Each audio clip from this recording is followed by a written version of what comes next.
নমস্কার, আমি ডক্টর সত্যশ্রী ঘোষ। আজকে আমি একটা বিষয় নিয়ে আলোচনা করব, সেটা হলো স্ট্রোক। আমাদের আশপাশে মানুষজনের মধ্যে খুব আজকাল মনে হয় খুব বেশি একটু স্ট্রোকের প্রবণতা দেখা যাচ্ছে। আর স্ট্রোকটা এমনভাবে হচ্ছে বা এমন জায়গায় যাচ্ছে, সেখানে কিন্তু মানুষের মৃত্যু অবধি হয়ে যাচ্ছে। তো আমাদের জানেন তো, একটা গবেষণা আছে, আমাদের প্রায় প্রতি 4 মিনিটে একজনের কিন্তু স্ট্রোকের থেকে মৃত্যু হয়।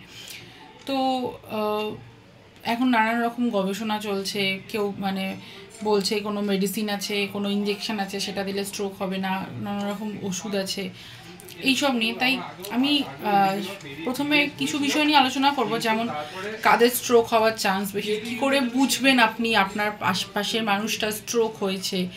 তো এইসব কিছু বিষয় নিয়ে আলোচনা করবো। যাই হোক, ভিডিওটা শুরু করা যাক। আগে বলি স্ট্রোক কাদের বেশি হয়। স্ট্রোক হওয়ার জন্য কিছু রিস্ক ফ্যাক্টর থাকে, যেটার মধ্যে কিছু নন মডিফায়েবল, যেটা মানুষের হাতে নেই, যেটা মানুষ চাইলেও তারা সেটা ঠিক করতে পারবে না। যেমন ধরুন বয়স একটা কথা, দ্বিতীয়টা হলো জেনেটিক ফ্যাক্টর, যদি কারোর জন্মগত বা জিন থেকে আসে, সেটাও চাইলে মানুষ বাদ দিতে পারবেন না। আর কিছু টেম্পারেচার বলুন বা কিছু আশপাশের আবহাওয়া, সেগুলো মানুষ চাইলে বাদ দিতে পারবে না বা নিজে চাইলে চেঞ্জ করতে পারবে না। এগুলোর জন্য মডিফায়েবল আমরা রিস্ক ফ্যাক্টর বলি। এবার কিছু নন মডিফায়েবল রিস্ক ফ্যাক্টর আছে, যেগুলো মানুষ চাইলে সেটা চেঞ্জ করতে পারে। যেমন কি খাবারের অভ্যাস, শারীরিক গঠন, তারপরে ধরুন শরীরে ফ্যাট খাওয়ার প্রবণতা, মদ্যপান, ধূমপান, তারপরে যদি আপনার কিছু কোমরবিডিটি থাকে, যেমন আপনার সুগার, প্রেশার এই ধরনের, বা কিডনির সমস্যা, এরম যদি কিছু থাকে, সেগুলো কিন্তু আপনার স্ট্রোকের চান্সকে খুব বাড়িয়ে তোলে।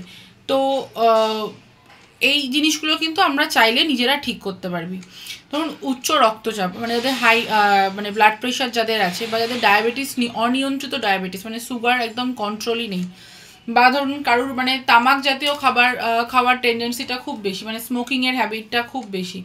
তারপরে ধূমপান স্মোক প্রচুর পরিমাণে সিগারেট নিচ্ছে, বা কোলেস্টেরল বা অ্যালকোহল নেওয়া, বা ওবেসিটি, শরীরচর্চায় অনীহা, বা যাতে কোনো খাবার বা কোনো কিছু থেকে আপনার শরীরে টক্সিনটা খুব বেশি পরিমাণে যাচ্ছে। আরেকটা হলো ঘুম, পর্যাপ্ত পরিমাণে ঘুম না হওয়া, রাতের পর রাত্রির জাগা, যেটা আমাদের এখন সঙ্গী মোবাইলের জন্য আমাদের সেটা একদমই সবার ঘরে ঘরে দেখা যায়, ছোট বাচ্চা থেকে আর বড় অবধি। আমার 2.5 বছরের ছেলেও সে কিন্তু মোবাইলে অ্যাডিক্টেড হয়ে যাচ্ছে।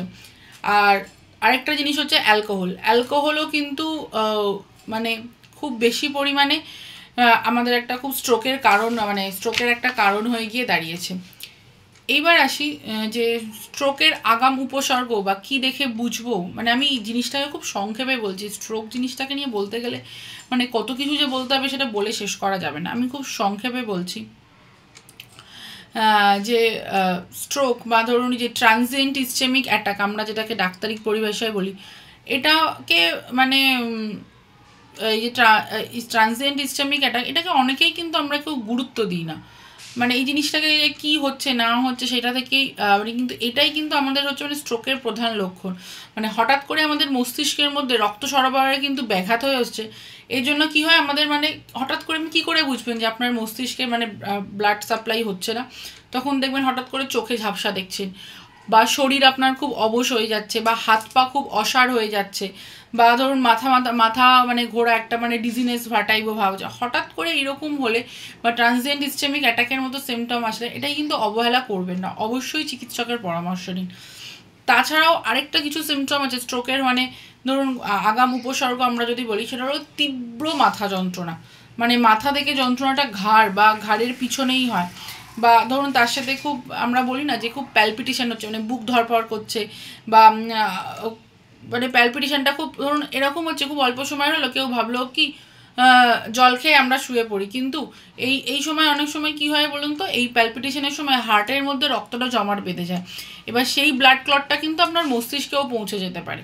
বা অনেক সময় কি হয় ব্ল্যাক আউট হলে আমরা কি করব, ব্ল্যাক আউট হলে আমরা যেটাকে আমরা বলি ব্ল্যাক আউট বা সিনকোপাল অ্যাটাক। ব্ল্যাক আউট হলেও কিন্তু আমাদের যে আমাদের হার্ট থেকে যে যে ব্রেনে যে মাথার মধ্যে যে রক্তটা পৌঁছাচ্ছে, সেই রক্তটা কিন্তু আমাদের এখান থেকেই হয়, নিচের থেকে ওপরের দিকে যাচ্ছে। সেই জন্য রক্তচাপ বা ধরুন পালস রেট যদি কোনোভাবে কমে যায় বা বেড়ে যায় তখনই কিন্তু মানুষকেই অজ্ঞান করে দেয় বা হঠাৎ করে পড়ে যায় মানুষ। পড়ে গেলেও মানে কি হলো, মস্তিষ্কে কিন্তু রক্তটা পৌঁছালো না। যদি কারোর মানে এরকম হচ্ছে বা ধরুন তার বয়স 50-এর ওপর, বারবার সে এরকম মাথা ঘুরে পড়ে যাচ্ছে, একটা সিনকোপাল অ্যাটাক আসছে, তাহলে কিন্তু মানে জিনিসটা নিয়ে খুব সতর্ক হবেন। এইবার ধরুন আমি কি করে বুঝবো যে আমার স্ট্রোক হয়েছে? স্ট্রোক হলে মানে কি হবে, ধরুন আপনার প্রথমে কি হবে, আপনার একটা শরীরে মানে বডি মানে ভারসাম্য যেটা সেটা নষ্ট হয়ে যাবে। মানে আপনার ভারসাম্য হওয়া মানে প্রথমেই আপনি দেখবেন হয়তো আপনার চোখের দৃষ্টিটা খুব ঝাপসা হয়ে গেল, আমি আগেও যেটা বলছিলাম, বা দেখবেন আপনি চোখে ডাবল ভিশন আসছে, কোনো জিনিস সব জিনিস দুটো দুটো করে দেখতে পাচ্ছেন। আর মুখের মধ্যে কি দেখবেন, মুখের মধ্যে ধরুন আপনি দেখলেন যে মুখটা কোনো একদিকে মানে বেঁকে যাচ্ছে বা ডান দিকে বা বাঁ দিকে, সেটা যাই হতে পারে। আর হাতে কি হয়, মানে হাতটা খুব কাঁপতে থাকে, আপনি হঠাৎ করে দেখলেন হাতে কোনো জিনিস ধরে আছেন, সেটা হঠাৎ করে পড়ে গেল।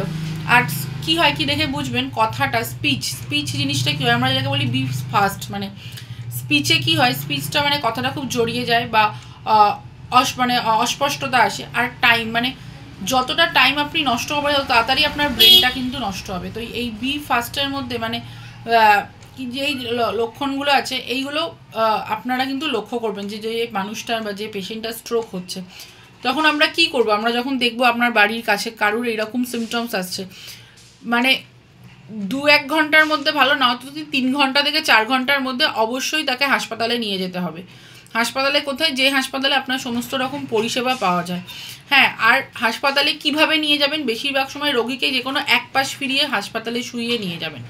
ঠিক আছে, এখন মোটামুটি আমাদের রাজ্যের মানে হাসপাতাল আসা কাছাকাছি থাকে, বা যে কোনো নির্দিষ্ট খুব মানে যত তাড়াতাড়ি পারবেন তাকে হাসপাতালে নিয়ে যাবেন, তার ব্লাড ক্লটটা আটকাতে পারবেন, তাহলেই কিন্তু তার জন্য ভালো। খুব সংক্ষেপে আমি আজকে এই স্ট্রোক নিয়ে কিছু বিষয় নিয়ে আপনাদের সাথে আলোচনা করলাম। আরও অনেক কিছু বলার আছে, স্ট্রোক পরবর্তী জীবন কি হয় বা আগে থেকে কি হয়, কিছু ওষুধ বা কিছু হোমিওপ্যাথি ট্রিটমেন্ট বা কোনো কিছু ব্লাড ক্লট যাতে ব্লাড না হয় এগুলো আটকানোর জন্য কি করব না করবো, এগুলো অনেক বিষয় নিয়ে আলোচনা করা আছে। পরে কোনো ভিডিওতে নয় আপনাদের সাথে আলোচনা করব। যাই হোক, ভিডিওটা কেমন লাগলো অবশ্যই জানাবেন। আর কোনো বিষয় নিয়ে আপনারা যদি আমার সাথে আলোচনা করতে চান সেটাই অবশ্যই আমাকে কমেন্টসে লিখে জানাবেন। সবাই ভালো থাকবেন, সুস্থ থাকবেন, নমস্কার।